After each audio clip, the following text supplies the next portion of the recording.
Welcome everybody. So tonight, as we get ready for Purim, I thought it'd be a nice idea, change things up a little bit, and to go through choose a portion of the Gemara and Megillah.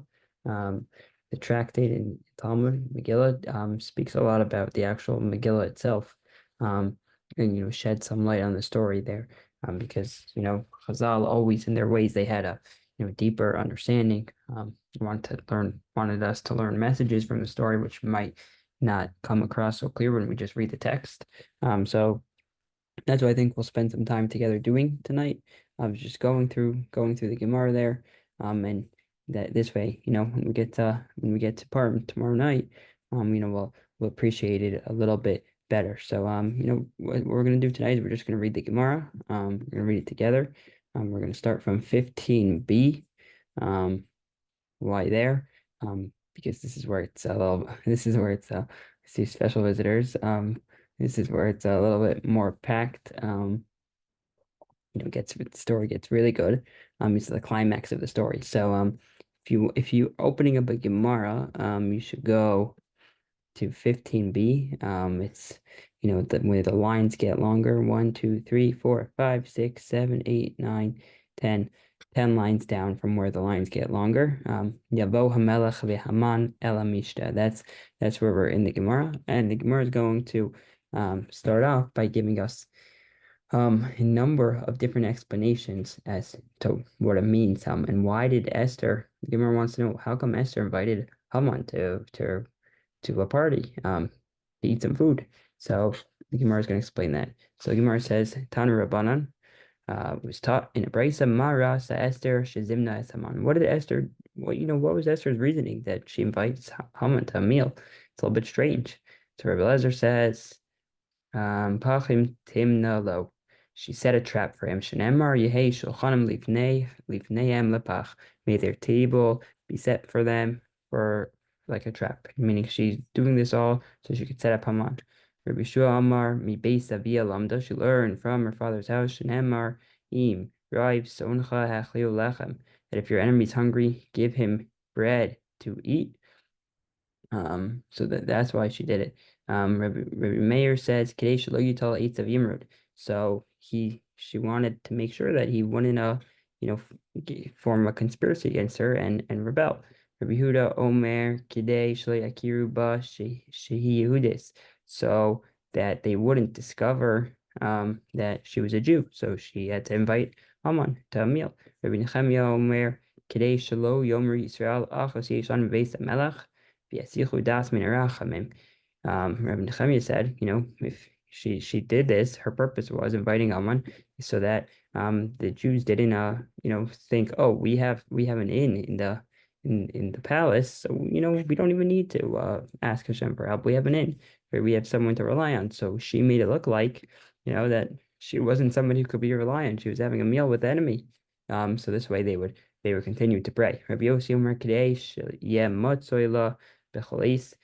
She wanted Haman to be around, so this way she could use him.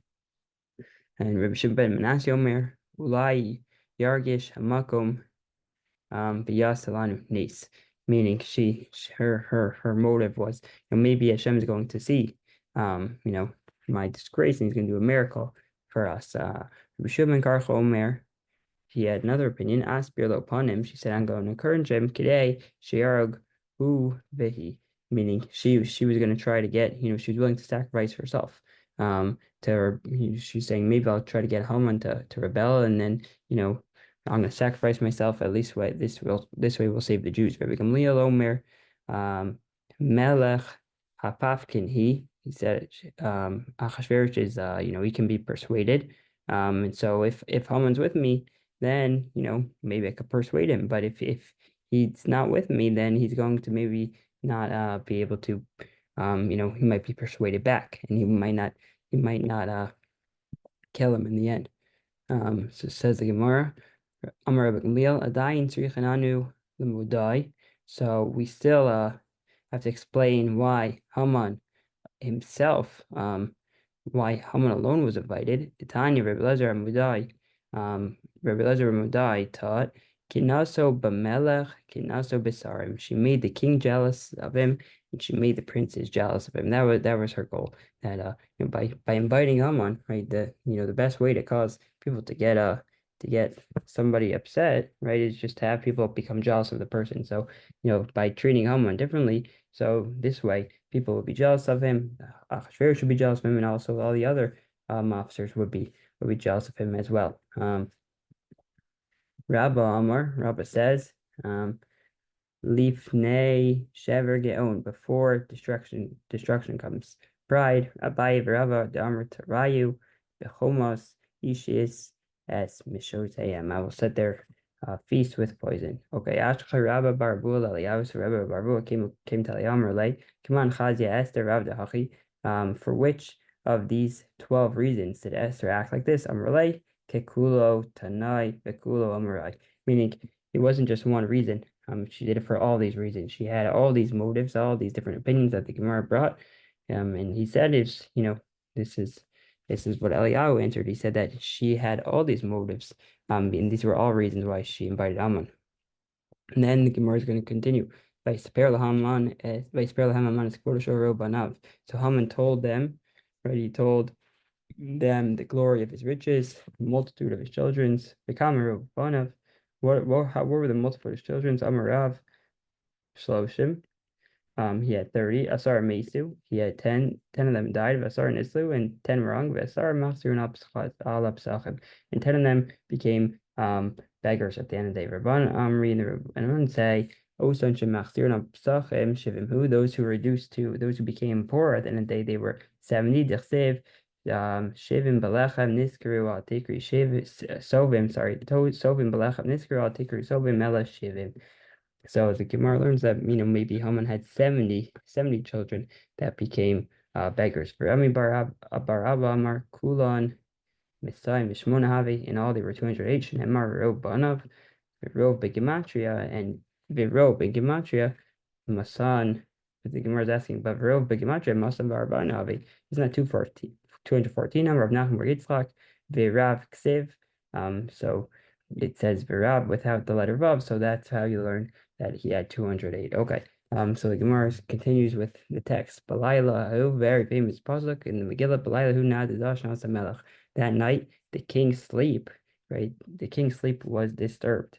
We usually think it means Achashverosh couldn't fall asleep. Amar Rebbe Tanchum nadash nas malchus shalolam, meaning the sleep of the king of the universe, not Achashverosh, the king of the universe. His sleep became disturbed. V'Rabbanan Amri Nadadu al Yonim Nadadu Tachtonim. That the angels were disturbed, and those below, right? Both the ones above and the ones below. So meaning the angels and the Jews, they were both disturbed. Rava Amar Shnas Hamelech Achashverosh Mamish. Rava says it really means no, literally Achashverosh couldn't fall asleep. Why? Why couldn't he fall asleep? Nafale Milsa B'Daitei. He had a thought that occurred in his mind. Amar. My Dikaman Dizimte Esther Haman. He says, well, I can't understand. I can't figure it out. Would Esther invite Haman to the meal? Delma Itza Kashakli Dehu Gavra Lamictale. He says maybe what they're doing is, they're conspiring against me. They want to kill me. Other Amar, he says, if that's true, if it's true that they really want to kill me, is there no person, meaning they can't be the only ones who have this plan. Someone else is going to know about this plan if Esther is working with Haman to kill me, right? So someone's got to know about this. Hada Amar. So how come no one's telling me? Hada Amar Dilma, maybe Ika Inish David maybe there's somebody who did good to me, and I never rewarded him. And and so for that reason, people aren't informing me about this. If they see that, I don't pay off people who do good to me, then they're not going to come step forward. So immediately what happens, he says, go bring this book by you, Nikraim, right? So the Gemara says, by you Nikraim, and they read Melamich Nikraim Melayim. It teaches that it was read by themselves. But you might say Kasuv, and it was found being written. So the Gemara says Kasav mi by. They should have said it was found that it was written. Malami, this teaches Shimshi, who's a scribe. Um, Shimshi was erasing the Gabriel, the king. Sorry, the angel Gabriel was writing it. He was writing in these words about Mordechai. But we see that the whole intention, right? What's the upshot of that Gemara? That the whole reason Achashverosh he wanted to open the book was because he thought, okay, maybe it looks like, meaning Esther's plan, which we just mentioned above. Esther had a whole plan inviting Haman, right? That people are gonna, maybe one of her intentions was that people would be jealous, right? People would think sort of different things, and so we see that the Gemara says that's exactly why Ahasuerus couldn't fall asleep. He was thought that they were conspiring against him, and that's why he opened up his book because he thought, maybe someone's got to know, and I never just they won't step forward because I don't pay people back. So this Gemara continues. Amar Rabbi Asi Darash Reb Shila Ish Kfar Tamrosa Uma Kasav Shalamata Shel Etzchusan Shel Yisrael Eino Nimchak. If he's talking about this idea that Gabriel was writing and the scribe Shimshon was trying to erase it. He says if writing on the earth that's for benefit of Bnei Israel can't be erased, ksav shalamala lo kol shekain. So all the more so, writing that's in the heavens can be erased. Okay, so the Megillah continues. Lo nasei mod davar. Nothing was done for him. Amar Rava lo mipnei shehuvim es Mordechai. They answered him. This is meaning because they say what was done. What did he do for Mordechai?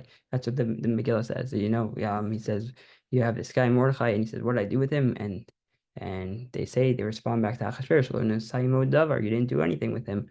You didn't do anything for him. Amar Rava, Lo Mipnei Shahuvim, it's Mordechai. So why did his seemingly the Gemara is assuming that these people who worked for Achashverosh, they didn't like Mordechai. So why would they answer that, you didn't do anything for him. They don't want Mordechai to get rewarded. So the Gemara says, Lo mipnei she'ahuvim es Mordechai. It wasn't because they liked Mordechai. Elu mipnei she'sonim es Haman. Why? Because they hated Haman. So again, you see Esther's plan is working. They probably hated him because they were jealous about him. Heichin lo. So they prepared for him. Tana lo heichin. He had prepared for himself. This means he had prepared for himself. Also came to Mordechai, and he did so for did so to Mordechai Amrlay Manu. He says Manu Mordechai, which more okay, so this is where Achashverosh turns the whole script, right? We have says Achashverosh comes in, Amani barges in, and he says, what? Achashverosh says, what would you do for this guy, who the king owes a favor to? So he says, dress him up in the most beautiful robes, right? And make sure he's treated like a king, put him on the king's horse, right? And so Achashverosh says, good, do this for Mordechai. Mordechai. So Haman says back to him, Manu Mordechai. Who's Mordechai? Who are you talking about? Amrlay Hayudi. Mordechai the Yehudi. Amrlay Tuva Mordechai Ika Yehudai. There's a lot of Mordechais among the Jews. Amrlay Hayoshi Bishar Melech, the one who sits at the king's gate. So he says, "Oh, now I realize you're talking about that Mordechai. Sagile for him. You don't need to treat him with all this respect. You don't need to give him the king's robes, right? The king's stuff. Sagile bechad diskrita. Just give him one village. Oh, Inami bechad nara, or give him one river. Just give him one. Just give him one of those. He doesn't need everything. Amrlay. So he says to him." Says Hanami, but yeah, you know what? We should give him that too. Al tapel davar mikola sherdi barta, meaning don't, and that's exactly what the pasuk means when it says don't let us, make sure we include everything from that which you said, meaning what you said at the beginning to put him on the horse and to dress him up, and also what you're saying now to give him a river or a village. Meaning Haman tried to get out of it once he knew that Achashverosh was talking about Mordechai. Achashverosh says no, give him everything, so Haman loses even more. Okay, so then, message. Mordechai isn't even a Jewish name. Mordechai is not even a Jewish name. That's what Shia says.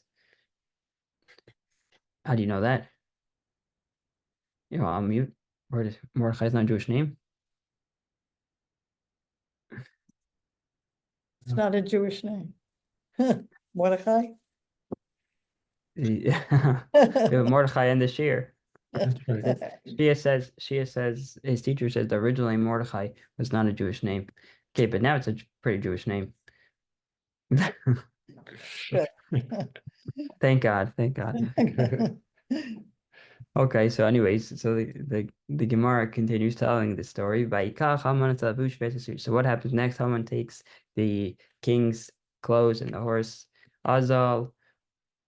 So he went to go look for Mordechai. Ashkechev, so where do you find him? The Yasbe Rabbanan Kamei. He said, and he was teaching his students. And he was showing them about specific halachos in regards to kamitza and when you have to take flour. Kevon dechazi Mordechai da'apik. So once Mordechai saw him approaching, like I believe it's Tuesday, miyacha biyadein, leading with the horse. Mir says, so Mordechai became very afraid. Amar lehula rabbanan. So he said to the students, the rabbis that were with him, Hi risha lemikdal nafshi ka'asi. This evil one is coming to kill me. Zilu mikameh, get away from me. Di lo tischam begalchte. So that you shouldn't also get hurt by him. Make sure to leave. Mordechai was very afraid. Bahu shaita. So what happened? So what did Mordechai do? Nisatif Mordechai v'kamle litzlusa. So he wrapped himself up in his talis, right? And he started to daven. Also, Haman v'yasav le kamayu. So Haman came and sat down. He just comes down, sits in front of him. Ve'orich adisalik Mordechai litzlusa. Mordechai thinks, this is how he's going out. Right? He thinks this is it. He's about to be done. But comes Haman and he just, comes to sit, watch him daven. Amr lahu, he said. So when he finishes, Haman says to him, "But my askisa, what are you doing? What are you discussing?" Amr lay. So Mordechai responds to him, "Bizman shebeis hamikdash kayim." When the Beis Hamikdash was standing, man the minda mincha, someone who donated a mincha. Maisi mile kumtse disluse. He would bring a handful of fine flour. Because this is what he's talking about with his talmidim, umiskaperle, and it would atone for him. So he said that's what I was discussing. Amrlahu. So Haman responds to him, Asi mile kumtse kimcha diarchu v'dachi asar alpe kikri kaspa dide. Your handful of fine flour has come pushed away my 10,000 silver, because Mordechai is the one who is rising right now, and he's saying that your flour is more powerful than all the silver that I have. So Mordechai says to him, Rasha Evet Shekana Nechasim. If a slave acquires properly, Avid Lami Nechasim Lami, meaning he's basically saying that Haman you sold himself as a slave to Mordechai, so everything belongs to me. Okay. Amar like kum lavush hani mani v'rachav haisusa. So he says, get up. Haman says to Mordechai, he says, get up and put on this clothing and ride on this horse. Debai l'chamaka. The king wants you to do this. Amar lay. So he says, lo yachelna dailini lebei b'nei v'ashkol mizai. He says, I can't get up on this horse, and I can't put on this clothes until I get a haircut. The lav orachara, he says it's not appropriate. To use the king's clothing when I look like this. So okay, so what typically happens if you need a haircut? Where do you go? Usually go to a barber, but they had a plan. Esther. So the Gemara says Esther, she had a little bit of foresight here. She had sent and closed all the bathhouses and all the barber shops. So now they're a little bit stuck. Ihu, so what happened? There's no barber shops open, there's no bathhouses open, and Mordechai is refusing to take the king's clothes and dress himself in it. So who has to do it? The only person left is Haman. So Haman himself took him into the bath and he washed him. By ve'azel aise zuza, he basically went out. He bought scissors from his house, ve'kashakal be'mizaya, and he cut his hair. Behadi deka shakil. So when he was cutting his hair, in so he started sighing, he started growing. Amar lei. So Mordechai says to him, Amai kam mintzachos. Why are you sighing? Why are you groaning? Amar lei. So he says, Gavra dahavi chashav lei lemaka mulchei ravunu. So the man who was, so esteemed, so chashav like me, so important, hashta la shavi belanim v'sapar. So now I'm just a bath attendant. Now I'm just a barber. That's what I do. I was so important. Amar lei. So Mordechai says back to him, Russia. He says, "You evil one, Valav Sapar Shal Kfar Kartzim." I said, "Weren't you once a barber in Kfar Kartzim?" Tana, as it was said, Haman Sapar Shal Kfar Kartzim. Haman was a barber in Kfar Kartzim for 22 years. So he says, just remember your past. You used to be a barber for 22 years. Don't. I'm saying you think you're so chashuv. You think you're so important. You were always just a barber. Okay, so the Gemara continues. Basar, Dishaklinu, Lamazaya, after he cut his hair, Lavishnu, Lamaine, so he put the fancy garments on him. Amrle, so he said to him, Sak Birachab, get up on the king's horse. Amrle, so he says to him, Lo Yachelna, I can't. He says, I'm weak from the fasting, because Mordechai was fasting.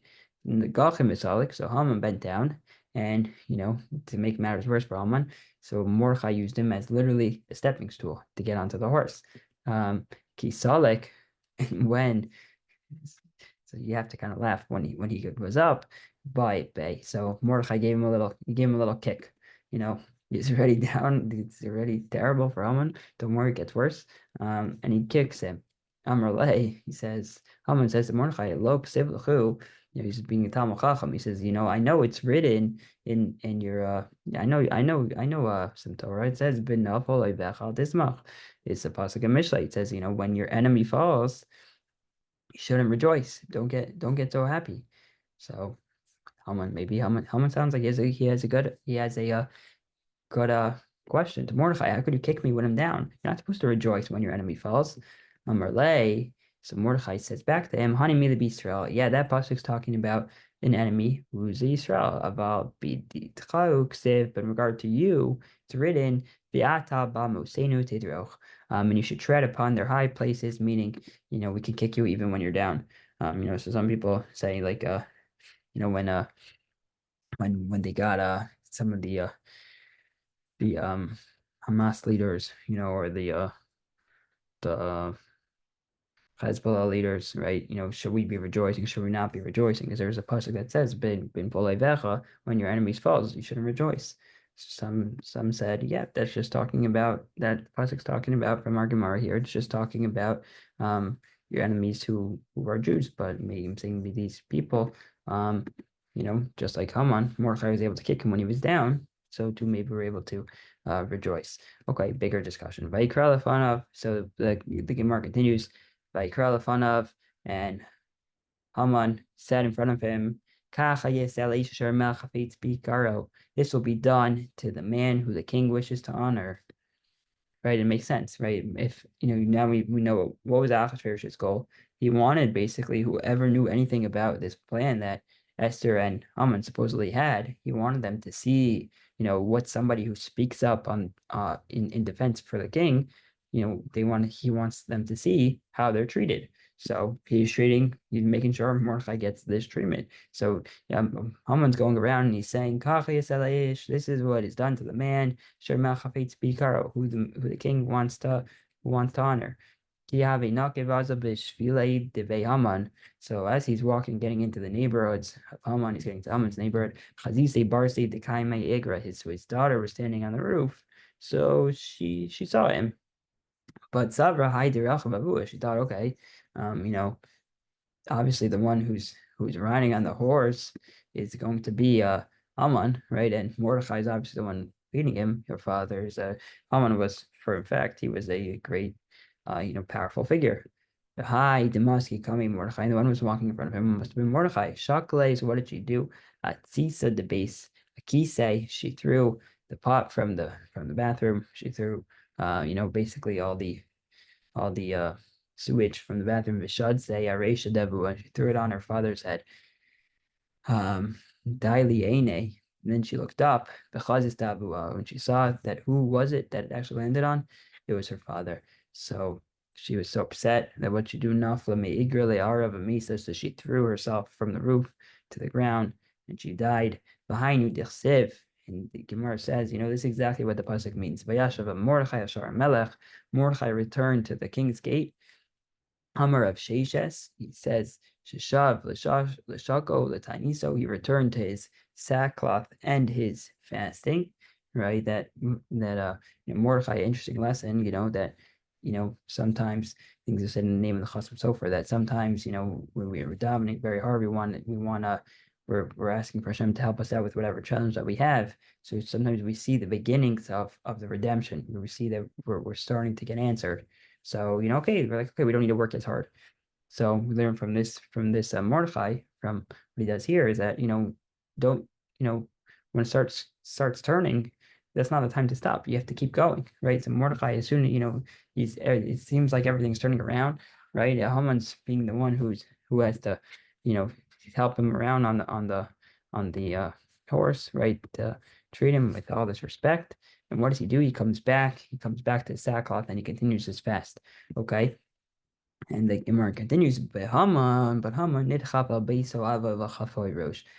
Haman returns to his house and he's Avel v'chafoi rosh. What does that mean? Avel. So Avel means mourning. Avel, he was in mourning al bito for his daughter v'chafoi rosh.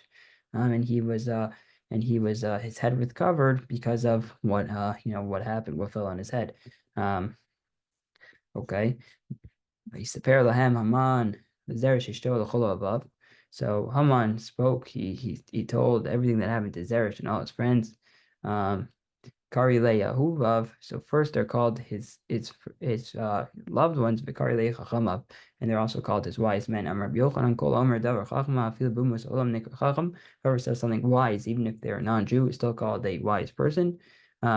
Because what do they tell him? Imizera Yehudim Mordechai. If Mordechai is the offspring of Yehudim, Amrilei Imishar Shvatim. If he's from some of the other tribes of Bnei Israel, then you might be able to beat him. If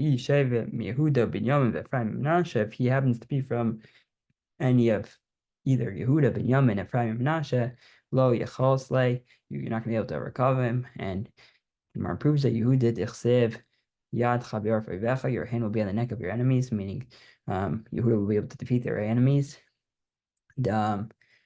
The other ones, Tichsib Behu, Lefi Ephraim, and Binyamin, Menashe, Oreches, whereas for Ephraim and Menashe, stir up your strength. Kinafol Tipol Alav.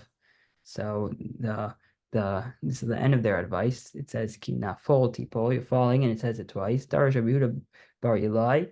So Rabbi Yehuda Bar Yilai explain this chain of Filo Salalu Lama. Why did it say Nafol Tipol twice? Amrulo Umazu.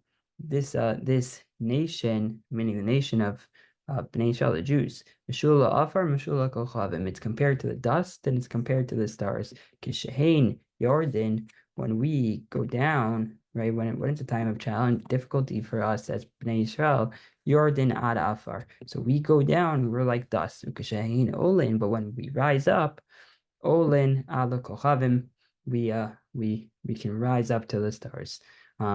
Just a few more lines and then we'll stop there, even though you feel like you keep going for a long time. So the king's officers came and they rushed to bring Haman.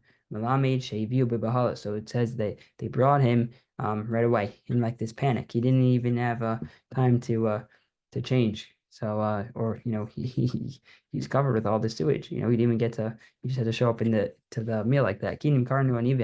This is what Esther says, that we've been sold. My people, right? The enemy doesn't care for the king's laws. Amra, she said, Lo, she said to him, this pain doesn't care for the king's loss. Inki babushti v'katzlav, meaning she's talking about Haman. She says, this guy, he doesn't care about the king's loss. He was just about Vashti, and he killed her. So now he's jealous of me and he wants to kill me. So Achashverosh said, and then he said to Esther and Malka, so the Gemara says, why did it say twice? It's repetitive. the king Achashverosh said, and then he said to Esther and Malka, Amar Rabbi Avo, B'tchila Yadei Turgaman. So in the beginning, he would always speak to Esther through an interpreter. Kivin Damra Le, Mid Beisho Kaisna. Once she said that she's from the house of Shaul, meaning she reveals her identity, Miyad B'Omer Esther Malka. And he says, okay, I actually respect that. Now he thought she was just some random poor lady. Now he sees that she's actually royalty. So then he speaks to her directly.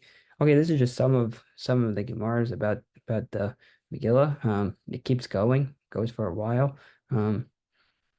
But you just have to keep studying it. And do a little bit every year, and then you could get a good understanding. Chag Purim Sameach. Chag Purim Sameach. Thank you. Goyach, Have a meaningful Purim. Have a meaningful fast. You Okay. too. Goyach. Thank Nice you. to see everyone on. Yeah, Mm. good to see you, Max. Good to see everyone. Thank you.